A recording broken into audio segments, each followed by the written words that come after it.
This show is brought to you by Blue Apron. Blue Apron sends gourmet recipes and all of the fresh ingredients you need to make them right to your door. Our listeners, the listeners to the Church of What's Happening Now, get their first 2 meals for free. Just go to blueapron.com/Joey and start cooking incredible meals at home with Blue Apron. That's blueapron.com/Joey. Show is also brought to you by Texture. Texture is offering our listeners a free trial to their great app, Texture. With Texture, you gain access to hundreds of your favorite magazines. You go to texture.com/Joey to start your free trial now. That's texture.com/Joey to start your free trial. And go to onnit.com and use code word church to save 10% on all of the great optimization products like Alpha Brain, New Mood, and ShroomTech Sport and ShroomTech Immune.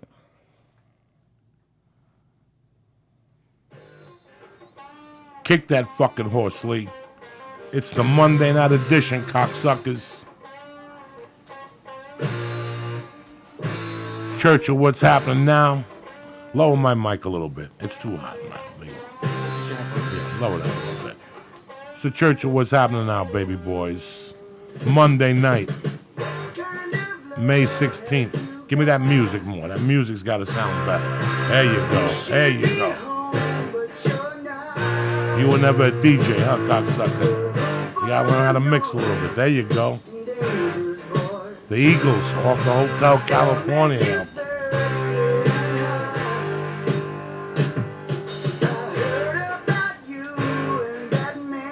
Monday.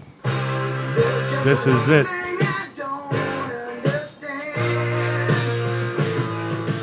What's happening, you bad motherfuckers? Thank you for checking in with the Church of What's Happening Now. Uncle Joey here, my little brother Lee Syatt. What's up, dog breath? Oh my God, I had a great weekend. It was, I don't know, it was just... Oh my God. Oh my God. Did you eat gluten crepes or some shit? I ate gluten crepes. I went and saw Captain America just to annoy. No, it was I don't know. I've had some alone time recently, and it's been a lot of fun. It's been a lot of fun. I got to go to Paula's graduation, which was great. Got to eat some fucking tacos. There's nothing better than having like whenever I first started getting into comedy, the joke, like one of the hacky jokes, is how terrible mother-in-laws are. You should see the amount of food that she. It's amazing. There's no. I don't. It's the coolest part. It's like one of the best parts about dating Paula. It's great. Yeah, but you don't fucking bring things for her to cook. You don't give her orders. You know. Joey calls me and he tells me like bring her over groceries. Like you'll be like, okay, you're gonna go grocery shopping. Just bring it over to her house. If you're gonna go to Subway and half these shit restaurants you go to, because they're all garbage, you might as well bring mother-in-law a roast beef, 3 chickens, packages of chicken cutlets, and she'll be more than fucking happy to cook you lunch while Paul is at fucking school. You go over there and eat lunch, and a healthy lunch. You know what I'm saying? Oh, yeah. So, but if it's like if you go over there all the time and you just eat, but if you start bringing them fucking groceries, like what the fuck? Just bring groceries one night and watch it go to work. Ma, this is what I want you to make me. They love that shit when you bring it for them to make it. They love cooking it. Never mind if you bring it to them to make it. That lets them know that this is how bad you want it. I want your tacos. I could have gone anywhere else, Ma. I could have got your tacos. Yeah. That's it. That's a two-way fucking, you just blow up their brain with that one. How do I say, because it makes the word mom makes a huge difference. Like I need to learn. Mima. Mima? Just call her Mima? Mima. Okay. That's it. That's nice and easy. Nobody gets their feelings hurt. Mima. But that's why I say that to you. It's not an insult to people. No, of course say, not. Listen, I like her roast beef. I like her carnitas. I like her pork chops. Go buy them. And go, this is what I want next week, Ma. And they'll fucking cook it for you 3 nights in a row like a soldier. Oh yeah, if I wanted to, I could be like just driving over there every night of the week. And she'd love it. What else you doing? You eating that turkey, that shit in your house, the fucking hummus bowl. Oh, it's good. You just make a little bit of brown rice and like some grilled chicken. That's real good. Yeah, brown rice. I know you get your chicken cutlets, 32 in a bag from Ralph's. That means that you're eating fucking chickens that have been shot at and thrown darts at, and people hit them with sticks and shit in a cage. You eat that, you have nightmares. You can't even sleep right when you eat that chicken because the chicken's been beat up, stepped on, kicked, lit on fire. You can taste the spirit. Oh, you can taste the spirit. The chicken's been tortured to death. You can't sleep all night because the fucking chicken's been haunted. Jeez, did you hear what happened this week? They did like this new story out, like they're making the workers wear diapers while they're working because they didn't want anyone taking breaks. Where's this at? Like at one of those chicken farms. I don't know. I don't know specifically which company, but it's crazy. It's they don't want the chickens to take. They don't want breaks. the workers to take breaks. No, the chickens can take as many breaks as they want. So you have to shit in your diaper. Are you fucking crazy? You can't do that. Yeah, no, that would be a. No, that would be a. That's crazy. Like, whenever I hear about that's one thing that's actually bugged me this weekend. The whole $15 minimum wage thing, and now people are coming out. Oh well, Wendy's is going to have these computers self-ordering, and it's because of that. It's not because of that. It's because technology's changing, and these are the kind of jobs that are like available. I couldn't imagine having to say yes to a job where I have to wear a diaper. No. Not for $15 an hour. You got to throw me a couple more dollars than that to wear a fucking diaper. 15 an hour ain't gonna cut it. Listen, man, for 50, if I was Wendy's, and let's be honest here as Americans, if I was Wendy's or McDonald's or any one of those other places. Yeah, any of them. And I looked at half these 3/4 of these putzes that work in there.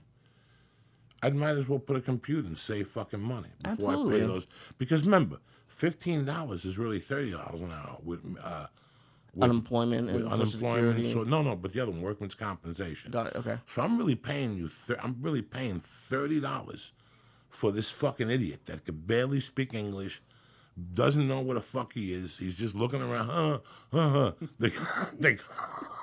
You ever go to McDonald's, Doug? I used to live in McDonald's. They used to have a booth on reserve. I go over here with my little daughter and I sit in there and I get scared for fucking the future. I really do get scared for the future. Because of the customers or the workers or Both. both? Just Like the entire building. Yeah, both. Like the fucking workers at McDonald's. You see them when you go to Subway. You see that. Now, would you pay one of those stiffs $15 an hour to work at Subway? They don't even have, and you know, I'm not saying all Subway employees. I'm saying the one up here by fucking Lancashire and Victory. You ever go in there late night? We went in there once or twice. Oh yeah, of course. Okay, the chick that I mean, she had no comprehension of what the fuck was going on when we were there. There was another one night that you went somewhere and you called me and you go, I was just so angry because the person had no idea what was going on. Well, I haven't gone for a few months down because at Yum fucking Donuts one night that I got mad, that I went home and said, I would not pay any of those employees $15 because that cost me $30. For $30, I could get a fucking high school kid that's 13 that's really fucking sharp and on the ball to work weekends or something. Really. That's what I'd rather do. But half these people that work at Subway and these other fast food places, I don't know. Fucking 15 an hour. That's fucking steep, Jack. it's steep. And then like I had those jobs since I was 14, and it always used to bug me as an employee for like if you were doing your job and then there's a lot of people who aren't. Like if you go into any of those places, there's 80 people working. Like there's no need for all of those people. Well, the working. McDonald's on Lancashire, when I go, I look in the back and stuff. In the back, it's all people who can't speak English. Oh yeah, of course. You have to assume. They have a couple white people up in front that been shot at or somebody stabbed or they're victims of fucking something, you know. The kid that I went to the other day couldn't figure out the kids' meal for mercy. I'm not listening. You people were listening and going, Joey's being rude. No. The kid that I went to last week with my daughter, and he could not figure out the fucking 6-piece chicken for mercy. What was wrong? And I asked him, I go, oh, this is your first day here. I try to give him, oh, no. It was just, it was just a fucking nightmare. It was just a fucking nightmare. You know, me being the owner of that, I can't have that up front. I could put him in the back to sweep and mop and, you know what I'm saying? Up front, you got to have sharp people. You would think so, yeah. But I don't think they care. I think it's either a franchise for them or they're just the people who are applying for those jobs. And that's the thing now, because when I was a kid in high school, I got jobs pretty easily. But from what I hear, it's kind of hard. Like those jobs, those high school jobs, are going to adults now because they don't have as many restrictions. And then they need the work. What kind of restrictions do you have? Like when I was 14, until you're 16, I think you can't work past a certain time, and then you have during the days that you can't work, and it's sometimes there's like a shorter shift, so it's tough out there. Like I loved my high school jobs. Like if there was a way for me to make like $1 million a year, like if money wasn't an issue, those jobs are still my best friends. It's there's some sort of camaraderie, and it's just in the shittiness you find so much happiness. It's like I sometimes I miss it. I don't know why. I enjoyed every job I had as a young man. I really did, because I took something from it. Like, I really enjoyed, stocking my mom's shelves and the ice and, the beers and throwing ice at her when I was stocking it. And I didn't like cleaning bathrooms. I didn't like cleaning toilets. Oh, no, yeah, cleaning's the worst. I didn't like cleaning out the period box where the women put their shit in there. Oh, you had to do that? Yeah, my mother's ball. I didn't like any of that. I had a mop. I didn't mind sweep. I didn't mind hosing the floor and all that stuff. Then when my stepdad bought the meat place, that wasn't bad. I just had to do the register and sweep, and sometimes I have to clean out the freezer, but I didn't have to touch the meat. The flowers was a different story. When I was about 10, 9, 8, around there, we had the flower shop, and I had to destem the roses. Oh, you must have got pricked all the time. Oh, that's a fucking horrible job, destemming those roses at first. Then you get to it, and you know how to do it with the, the whole thing. Now it must be completely different. Just like machine, like there's some of them, like I see all these videos online of like the people who can like cut fruit like super fast, like they're just masters at it. That's all they've ever done is just cut fruit, and they can like cut a pineapple in the pineapple. It's and I think the reason why I like it, I was thinking about it, was it's like it's not simple, but when you're done, like you have a task, and it's fill the popcorns, cut the stems off the roses, like it's a little bit like it's no stress, and it's like where you're supposed to. I think a lot of issues people have are they know kind of where they're supposed to go and what they're supposed to do, but there's so many different options. Where? Like in life, and at jobs where you're like as a comedian, you can say no to certain gigs, go to certain gigs, be friends with certain comedians. When you're cutting stems off of roses, that's all you're doing, and there's only a few ways to do that. So it's kind of no. But no. You destem roses in the morning, and then maybe you also do the arrangements. Right. You just don't destem roses. I never did arrangements. I just destem roses and then stock them for the deliveries, or I put them in vases for the fucking florist to design stuff with. No.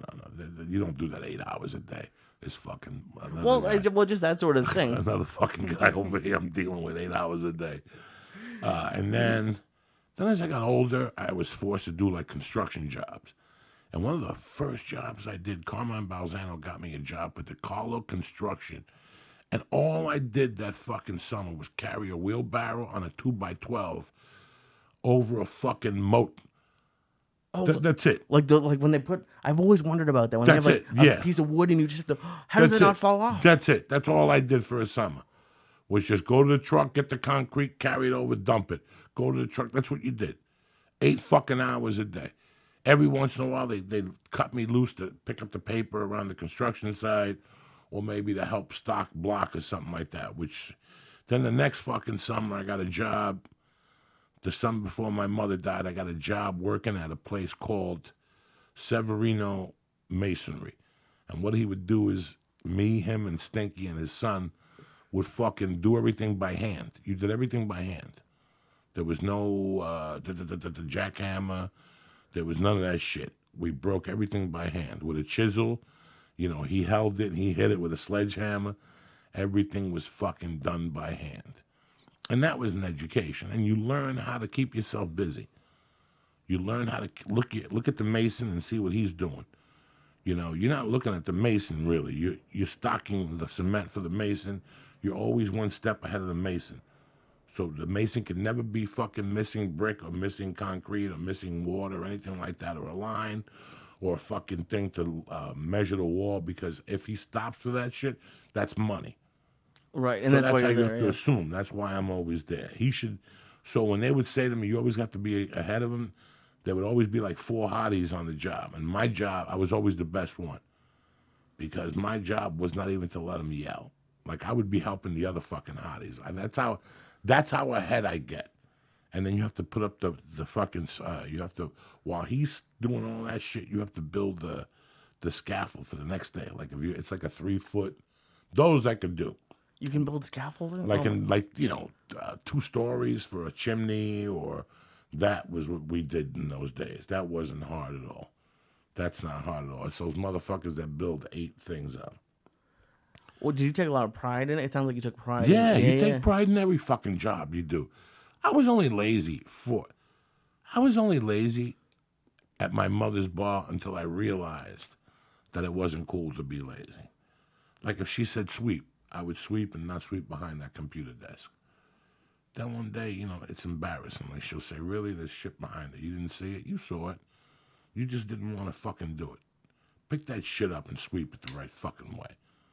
And then you start taking appreciation for that shit. You understand that you want to be the best worker on the floor. And that was always me. Then when that job ended, believe it or not, I wasn't going to play football. And I wasn't sure about basketball. So I got a job at J. Horanson from 4 to 9, stocking trucks. So what you do is you took orders and you went around with a fucking... hand truck or something? No, with a fucking high-low and with a pallet on it. Oh, Jesus. And you stocked orders and then you drove them to the truck drivers and they loaded it how they wanted it loaded. I would do that from 4 to 9 my sophomore year. Sophomore year? Sophomore year. Until about 2 weeks before my mother died. They got mad at me because I was late one day and they fired me.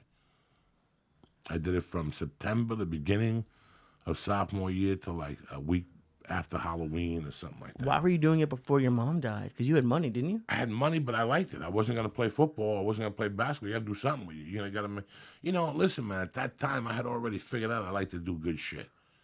At that time, I was already going to Piccolissimo. When I was a sophomore in high school, I was already going to Hashways. There was no Subway for 99 cents or fucking Domino's Pizza in my world. I paid top dollar for food. So if you want to get your dick sucked and you want to hang out with these guys, you had to have at least a yardstick, $200 a week to hang out. Because they got beers, they went to concerts.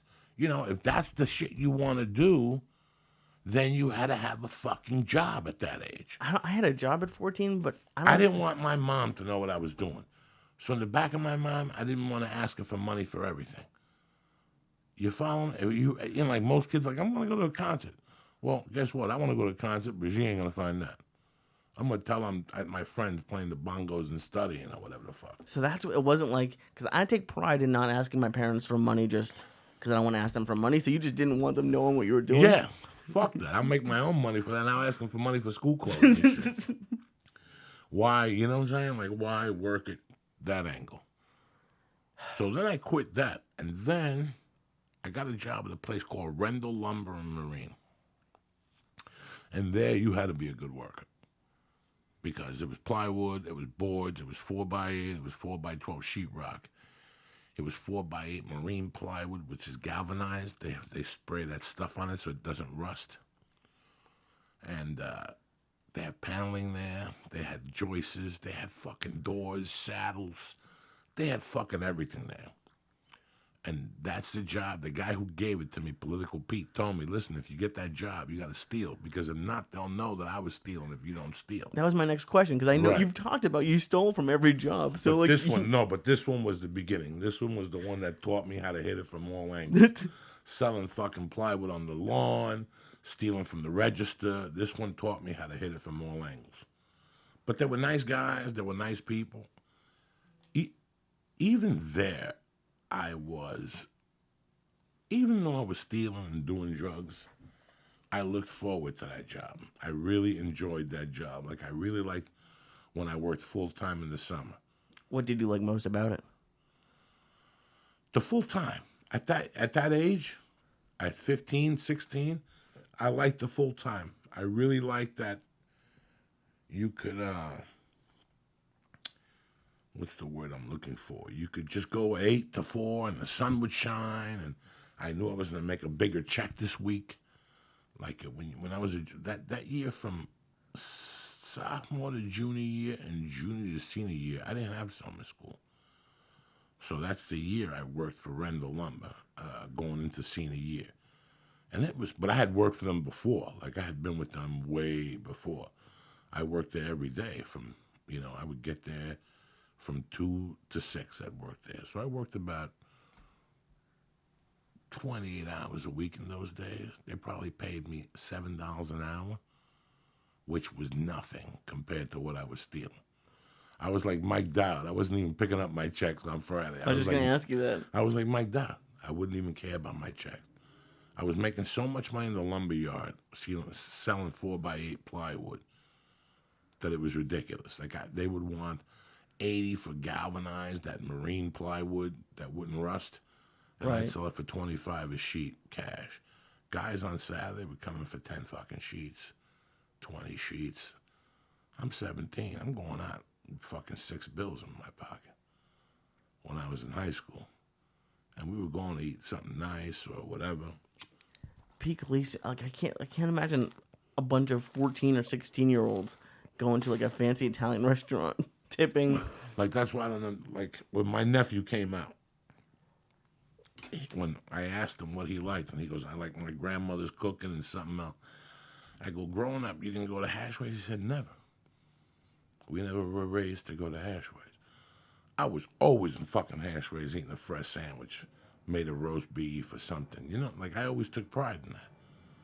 We had a pizza place in the town where we'd all go, but it wasn't like a family-owned thing, but it was owned by a Greek guy, and he'd give chips out. It was like it's a town thing. Like from the time you're a kid, you go in there because he gives the kids chips and he gives the parents baklava, and it's like a central place in the town. You know, and then I don't know about all this central place in the town. We were talking about jobs. Okay. And then after my mom died, I really learned that you had to work, but I didn't digest it. I was still going to go around it. That was always my plan in the beginning, to go around working. But I had to make a living. How was I going to make a living? Do you follow me? Like, I didn't want to work. I always tried to get around it. But how are you going to make a living? Well, you hustled, I guess. But it took me years to recover that mentality. Like, I liked working. I liked the idea of being in a union. I liked the idea of doing this and doing that. And all of a sudden one day, I was like, wait a second. I don't want to fucking do this shit in the daytime. And that's when I went off the reservation and stuff. But it didn't really strike me till... And don't get me wrong. I would get jobs from time to time in between to make ends meet. I would disappear and get a job for 2 months and put a couple grand away and start my bullshit all over again. You know what I'm saying? But... Do you just get jobs and just know that it's only going to be for a couple months? That's it. Just get a job. Somebody offers you a job. It's $3-4 more an hour, and you know you're usually going to get. They got a little overtime involved. Fuck it. I'll settle down for 90 days, get some clothes, get some fucking haircuts, go to the movies, catch up on some shit, you know. And I did that. I did that. You know, when I went to Colorado in '83, I was forced to do that. I was finally forced because before that I was working for that bookie in the city. And I didn't want that. I knew that someday this job was going to be over, so I wanted to develop some type of work history. Right, and that's... Were you doing any of this in high school for like a college application? Because that's a big thing now, is they always have extracurriculars when you're applying to college, or you just liked working? Yeah, I just liked working. I feel bad for these fucking kids now. They make them go to the hospital and do this. And they made kids that wanted to be a nurse, be candy stripers and all that type of stuff. But now they're taking it to a different level with kids, I think. And it's all volunteer work and shit they want you to do. Well, it's volunteer work, and then it's being in clubs. And like our friend Dave at the kettlebell place, his kid is on like 2 or 3 baseball teams in like middle school. It's great. It's getting out of control. But working is something that I've noticed. It's not as much as having a job as having as much as good job work ethic. You know, that's the thing that it took me years to really grasp. But by the time I got out of prison, I understood it. By that time, and it took me a long time. Remember, I was 27, 28, 29. By that time, I understood that I was going to have to get a job. And I settled down with roofing. When I first went to work for my brother-in-laws, I knew that this was the best I could do for right now. They were going to give me $800 a week to fucking help them roof. 40 hours a week. No really overtime unless you wanted to work it. $800 is a lot of fucking money in those days. Yeah. And I went there and I put a central thought in my mind. I knew that if I went there, I didn't want to be that brother-in-law that was the brother-in-law. I wanted to be the brother-in-law that was the best worker on the fucking floor because I didn't want to embarrass them. And that's exactly what I did. I outworked all those motherfuckers. And that was like the first time that you had a good work ethic, you think? No, I always had a good work ethic. That's Okay. the first time I applied it because I knew this is what I needed to do. And if I was going to do this, this is how I was going to do this. Do you remember having I know that tons thought? of people that do not have a good work ethic. I know 1,000 people that get it. And once you start understanding it, like how to put together your day. Listen, if you have a warehouse job, there's 20 ways to do it. You know, there's 20 different ways to do this warehouse job. Like, let's say I was in shipping in a warehouse.